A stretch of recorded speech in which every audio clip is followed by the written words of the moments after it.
Martín Díaz Valdés es un artista gráfico, titiritero, escritor, una persona súper interesante con la que hablar, que ha publicado poesía, cuento y novela. El Acto de los Guayob ganó el premio Mario Monteforte Toledo de novela en el año 2023. En estos días de Filgua me lo robé un ratito para platicar sobre su novela y sobre Escolopendra, su colección de relatos. ¿Qué tal? Bien, súper, la verdad, pues ajetreado, pero contento también porque yo sí tengo la cursi idea de estar trabajando en pro de la literatura y por ende de cierta elevación espiritual social, porque sí creo que el arte tiene un poder transformador profundo, ¿verdad? Incluso diría que complementario a la filosofía, a la religión en cuanto a la búsqueda espiritual humana. Entonces para mí siempre es gratificante estar aquí, es cansado precisamente por lo mismo, ¿no? Entregarse a una cosa en la que uno cree es fascinante, pero es desgastante como sabes.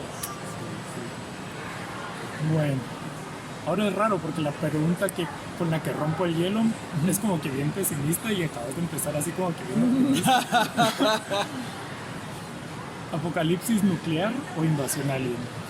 ¿A qué preferiría? Creo que invasión alien, porque el apocalipsis nuclear no creo que deje, digamos, seres humanos vivos. Una invasión alien se puede resistir de alguna manera y pues claro, yo en este momento, me agarraste en un momento precisamente, creo que diste en el clavo, en el que estoy esperanzado, estoy de buenas. Entonces prefiero irme por el lado de la esperanza sobre el cinismo. Creo que sería, por supuesto que sería difícil, pero también creo que podríamos resistir, sobrellevarla. Para mí un modelo de las invasiones, una posible invasión alienígena son las invasiones interculturales que por siglos hemos tenido, ¿no? Siendo, digamos, la que tenemos más a la mano, la del Imperio Español a los pueblos antiguos de este territorio, a Yayala, América, como prefieras llamarlo, a la Nahuac, ¿no? Que ahí tiene varias denominaciones según la cultura a la que acudas. Pero también tenés a los romanos en el Medio Oriente, pues, Europa, Rusia, toda la humanidad tiene como precedentes de cómo son invasiones de una cultura muy otra a una, y siempre hay espacios de resistencia, por supuesto. Se han concretado genocidios y otras atrocidades, pero creo que, insisto, un apocalipsis nuclear se me hace muy lapidario, aunque fuera más rápido, creo, insisto, que no se le puede. En ese escenario se me hace más difícil de resistir que una posible invasión extraterrestre. Normalmente somos duros de matar, pero lo nuclear ya... Sí, ya es palabra mayor, ajá. Algo que resalta mucho en tus libros, ya sea El Acto de los Guayob y algunos de los cuentos de Escolopendra, es lo audiovisual, ¿verdad? Que es una narración como muy audiovisual, no solo del cine, porque eso tal vez es como muy evidente, sino también en cuentos como el de La Fila de la Universidad Academia de Escolopendra, es muy de videojuego, sí. ¿verdad? Entonces, no sé, contame un poquito, porque eso me recuerda mucho también a como Vania Vargas, que también su escritura es muy cinematográfica. ¿Cómo haces ese proceso de, digamos, traducir hasta cierto punto lo audiovisual a las letras? Fíjate que pues me salió al principio bastante natural. Yo no creí que mi afición a los videojuegos fuera a convertirse con el tiempo en un campo de oportunidad que le daba cierta unicidad a mi escritura, a mi forma de hacer arte incluso. Pero fue así, y siendo que naturalmente me son muy atrayentes, pues me puse a apostar más por eso, ¿no? A exacerbar el elemento de la influencia de los videojuegos en lo que hago. Y sí, también el cine y las caricaturas, por supuesto, fueron mis primeras formaciones dentro de la ficción, pero los videojuegos fueron antes, lo tengo bastante claro. En todo caso, hay una influencia del cine en los videojuegos, ¿verdad? Que son un arte más viejo. Entonces influyen, pero ahora comienza a pasar al revés, ¿no? Que, digamos, por usar una metáfora, si el abuelo es la literatura y el papá o mamá es el cine y el nieto o nieta son los videojuegos, entonces se comienza a dar en este momento una influencia. La influencia va de arriba hacia abajo, pero siento que en este momento comienza a haber una especie de respuesta en la que el abuelo o abuela está más anuente a la influencia de su descendencia, y pues es lo que intento hacer. Lo que dijiste es una palabra bastante también acertada. Yo traduzco mi experiencia de los videojuegos a la cuestión literaria, porque tengo ambos bagajes y siento que muchas personas que me leen no los tienen. Entonces, insisto, se me hace un campo de oportunidad mostrarle a gente que yo quiero, que también tengo esta visión, insisto, cursi, de que mi literatura parte de querer mostrarle a gente que yo quiero mi imaginación. Y mucha de esa gente que quiero pues son escritores, curiosamente. Entonces es como, miren, esto es lo que yo encuentro en los videojuegos, ¿no? Esta fascinación, estas estructuras narrativas me las han dado los videojuegos. Lo que mencionaste, la segunda persona también es un recurso que suelo utilizar, que viene de cómo contás los videojuegos. En un videojuego, por mucho que el personaje tenga fuerza, como, qué sé yo, en el caso de Link, Batman y otros, aún así cuando narras la experiencia de atravesar el videojuego usas la segunda persona, es decir, no al instruirle a otra persona cómo atravesar una parte del videojuego, no decís, entonces haces que Batman haga esto, sino le decís, entonces vos venís y haces tal, y entonces disparas acá, o te defendes de esto, y tal, usas la segunda persona, y eso lo hago, por ejemplo, el Tesoro de Morgana, en partes del Acto de los Guayob, y sí, es muy adrede. También incluso en el Acto de los Guayob el nombre de uno, no es spoiler, el nombre de uno es porque cuando avanzas en los videojuegos, quien hace avanzar la narrativa es uno. Hay como cositas, detalles que me gusta ir metiendo que no son muy obvios, pero que sí manan de una intención de dar algo más que solo narrar, sino dar estos pequeños, usar todos los recursos posibles. Yo soy muy de llenar de recursos, de usar todo mi bagaje en cada cosa que hago, y pues siendo los videojuegos una cosa tan importante en mi vida, pues, fue muy natural vertir, o querer darle ese tono, esas otras cosas que emanan de los videojuegos como arte, esas cosas únicas que tienen como arte a los juegos. Otra cosa interesante es que uno de los predecesores del tipo de arte en el que caben los videojuegos, que se llama arte ergódico, es Julio Cortázar. El arte ergódico es el arte que necesita instrucciones para ser entendido, atravesado o apreciado por sí. Los videojuegos necesitan tutoriales, ¿no? Y cuando pensás en Rayuela lo primero que haces es plantearte un tutorial. Hay dos formas de leer este libro, bla y bla. Yoko Ono también es considerada predecesora de esta forma de arte, del arte ergódico. Entonces, pues no es como una cuestión tampoco... Tiene historia. Ajá, tiene una historia, tiene un bagaje detrás. Y cabal se nota, o sea, se nota que jugás. Porque he visto escritores que han intentado, ¿verdad? Es algo como lo moderno y todo eso, que se nota así que entienden que es un videojuego, pero que no es que lo jueguen. Fíjate que cuando yo fui a ver la adaptación cinematográfica de Ready Player One, eso fue lo que dije cuando termina y da como este mensaje, fue Spielberg, que creo que es quien lo dirigió, no estoy seguro, puede que esté hablando desde la ignorancia, pero como ese director no juega videojuegos. Dirige bien, pero videojuegos Dirige bien, pero cuando al final dice algunas cosas sobre cierta metodología que van a adaptar en el mundo, y es como, esta persona no juega videojuegos. Ajá, entonces aprecio mucho que vos hayas encontrado eso. Sí. Y ya que mencionaste el Tesoro de Morgana, algo que me llamó la atención con los primeros cuentos de Escalopendra es cómo mezclas la inocencia con la crudeza así pura de nuestra Guatemala, de nuestra Latinoamérica en general, con cuentos como Morgana, como cuentos como el de Figurín, ¿verdad? Que tenemos... Y creas una ambientación como bien absurdista hasta cierto punto, que genera inquietud. Toda tu literatura, honestamente, genera una inquietud tremenda. Entonces, cabal, ya que decís que es tu intención, contame un poquito de este recurso o alguno otro de los que usas. Fíjate que me gusta mucho la tensión que se genera en Escolopendra. Digamos, incluso el animal Escolopendra, esto, insisto, no es spoiler. Los spoilers son algo a lo que muy adrede rehuyo. Pues la Escolopendra es una metáfora de un depredador que tiene una apariencia fálica. Entonces, si pensás en los cuentos de Escolopendra, pues hay como esta cuestión de la depredación desde el machismo es un elemento que es el que causa la tensión en todos los textos. Y también porque los textos entre sí no parecieran tener una unidad, pero sí se hacen avanzar el uno al otro como los segmentos de una escolopendra. Entonces sí hay, insisto, este es otro elemento, cuidado, precisamente para que tenga un peso simbólico o para que esté y no esté a la vez en todos los relatos que contiene ese libro. Que sea como el hilo, pero tampoco, o sea, que tenga como la misma línea, pero que no sea lo mismo. Exacto. Ajá. Ya que te mencioné figurín, ¿cuál sería tu nombre de payaso? Hola, ¿verdad? Qué buena pregunta, fíjate.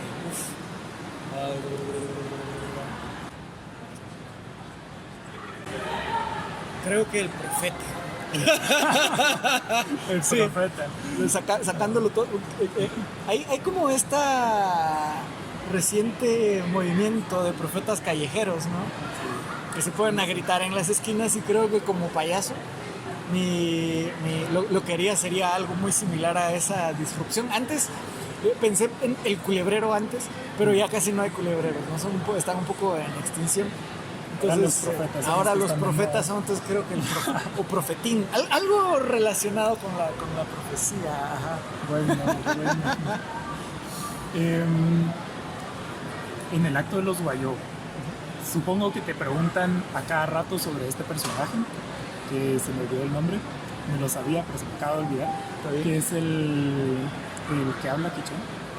Tereso, gracias. Sí. Todo bien.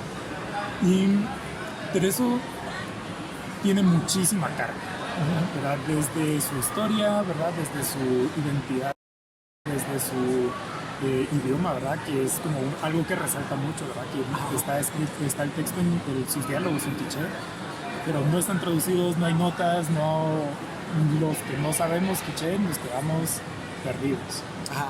Entonces ahí se siente que hay como mucho de, como digamos, la personificación de la historia cultural, como, no quisiera decir trauma, porque no es un personaje traumático para mí, claro, pero ahí adentro está como la historia personificada.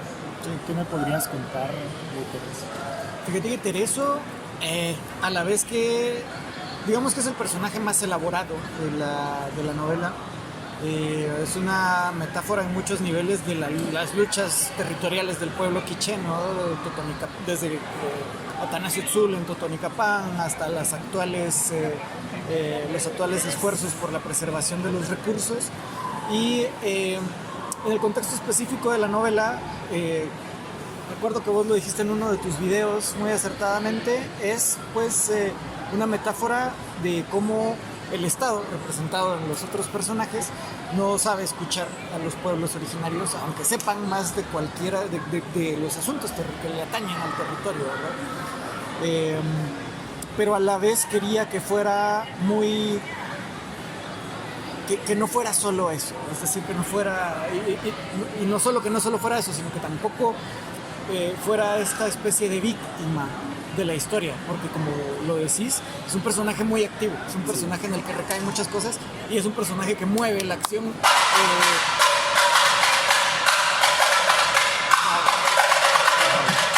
Y también para terminar de construir esta cuestión que estábamos con Tereso, ¿verdad? Te decía que tiene como una parte de él que es metafórica, de los pueblos, ¿verdad? De los pueblos ancestrales y de la cuestión de la identidad, que también está atado a otros aspectos de la trama que se revelan después, pero de los que no voy a hablar, pero también individualmente.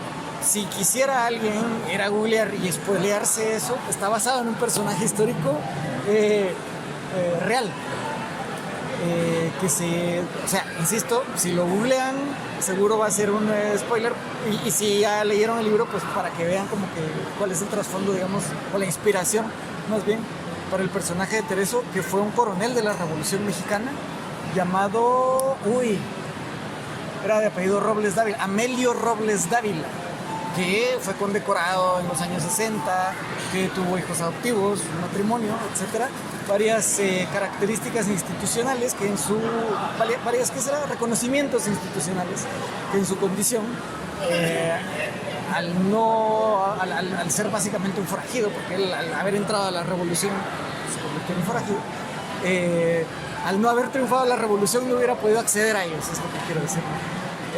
Y bueno, pues cuando leí yo la historia de este personaje me impactó y dije, bueno, necesito meterlo de alguna manera. También hubo muchos otros personajes que se quedaron como en el tintero,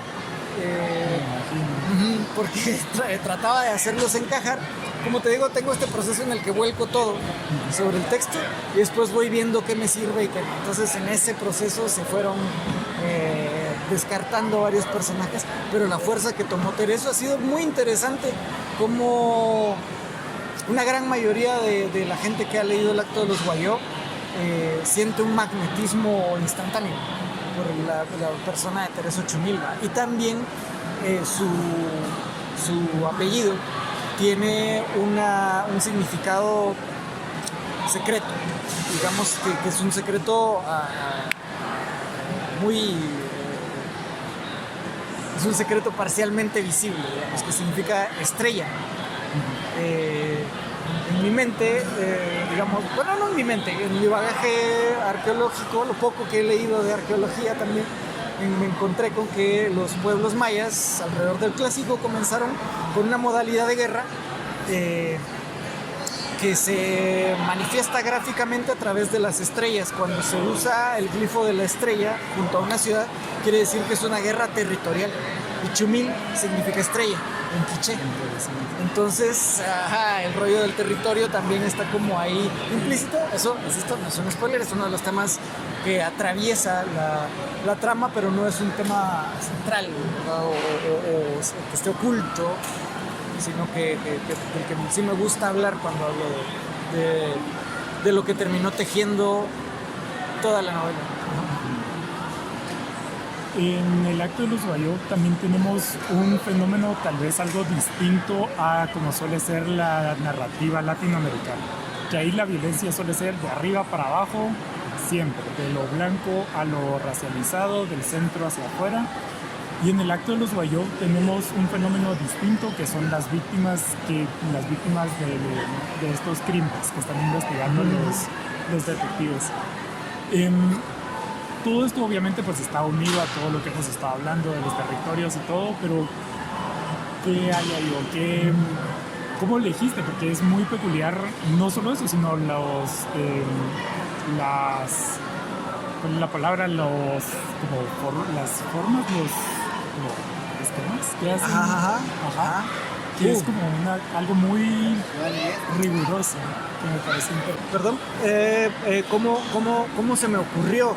Pues fíjate que viendo las aves, viendo que y también viendo la ritualidad de algunos pueblos, viendo cómo y a los peces también. Hay unos peces que crean esta especie de mandalas en el suelo, que durante años no se sabía qué era lo que lo hacía, y resulta que hay peces que crean estos patrones en el fondo del mar, viendo cómo algunas aves construyen nidos para atraer, más que nada en sus rituales de apareamiento, y a través de ciertos rituales mesoamericanos y de otras culturas antiguas que pasan por la construcción de estas especies de rosetones, ¿verdad?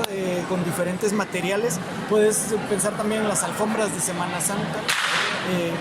Entonces pensé, bueno, necesito que estos crímenes tengan como este cierto modus operandi. Este cierto adorno, ¿verdad? Este cierto allure, más allá de solo la brutalidad, sino que también tengan... y también basado francamente en otras historias de novela negra, ¿no? Como estos psicópatas mitológicos no solo buscan la violencia por la violencia, sino que muchos tienen delirios estéticos a partir de la violencia. Podés pensar en esta novela de Bolaño que se llama Estrella Distante. Hay ahí también hay ahí cierta inspiración, cierta inspiración de esto, ¿no? Bueno, es un crimen y es brutal, es sangriento, pero también hay una elaboración, digamos, de la muerte, dentro de la muerte o a partir de la muerte. Entonces, por eso eso está al principio, ¿no? Eso es lo que llama la atención extra de estos crímenes, que los detectives dicen, esto no es solo es un asesinato, hay una laboriosidad después de la muerte, a partir de incluso del cadáver, que busca algo. Entonces, ¿qué es eso que busca esta especie de formaciones que se crean con los cuerpos después del hecho? Es como un llamado triple, ¿verdad? Para los detectives, para el lector, ¿verdad? Decir qué está pasando aquí. E incluso para quien crea como estos elementos para atraer a más personas. Dentro del mundo, digamos, también. Dentro del mundo y la cabeza del ente perpetrador, digamos. Como cuesta rodear los spoilers. Sí, evitar los spoilers es toda una cosa de trucos, pero también me gusta tener que dar todos estos rodeos lingüísticos porque complementan, creo yo, espero yo, la lectura, ¿verdad? Posterior, y cuando las personas terminen de leerlo y vuelvan a las entrevistas van a decir, esto es esto y esto se refieren a esto. Entonces, digamos, todo, también procuro que la información alrededor de la novela ayuda sin destripar. Exacto. Llame, pero tampoco. Exacto. No revele, pero sí llame. Y complemente. Bueno, entonces para terminar, como gran lector y cinéfilo, ¿qué es de lo mejor que has visto, leído recientemente que digas así como, está bueno, léanlo, véanlo, jueguenlo? Ufale, mucha cosa, vamos a ver. Lo primero que se te venga así. Mira, de videojuegos uno que no me canso de recomendar es Skyrim.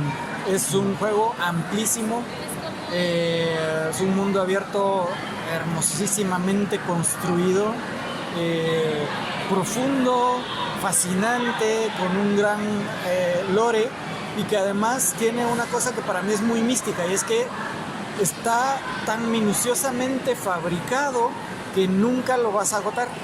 Y eso también es un poco sacrificial del lado del creador. Vos como creador de una forma de arte sabes que va a haber muchas cosas a las que tu público no va a llegar, pero que es importante que estén ahí, precisamente porque algunas personas lo van a encontrar y otras personas nunca van a lidiar con eso. Entonces, cuando el público se reúne alrededor de tu obra, se dan esos matices entre ellos, ¿verdad? Ese videojuego se me hace absolutamente genial. Luego los de From Software también no me canso de recomendarlos, aunque son muy de nicho, son muy difíciles, pero son fascinantes. En cuanto a cine, también hay muchísima cosa. Voy a hablar de lo más reciente que he visto, Sinners. Me gustó un montón.